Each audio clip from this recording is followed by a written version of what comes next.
Energetska kriza je problem, ki je akuten, ki je tukaj, ki je zdaj. Mislim, da je zelo pomembno, da se zavedamo, kakšni so vzroki za nastanek tega problema, ker le na ta način bomo našli tudi rešitve in znali bomo oceniti, koliko časa bo ta kriza z nami. Glede na izzive na področju električne energije oziroma cene električne energije obstajajo seveda tudi rešitve.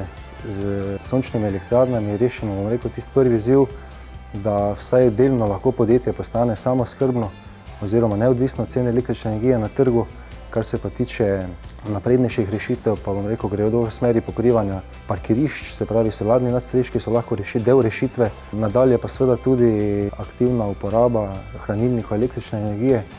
V Engenu smo pripravili rešitev programsko opremo, na katero se lahko uporabniki priključijo z svojimi pametnimi števci. Namen tega je, da se kontrolira odjem v realnem času. Na drugem segmentu smo to povezali z borzo, potem imamo to povezano z proizvajalci električne energije, z energetskim sistemom v naši državi, se pravi z ELES-om in pa seveda naprej z evropskim sistemom, ki prihaja tako, da nekje v vsake 2 sekunde se točno dejansko vidi poraba in potrošnja in na ta način lahko optimiziramo vse rizike, ki izhajajo iz nakupo-prodajnih pogodb.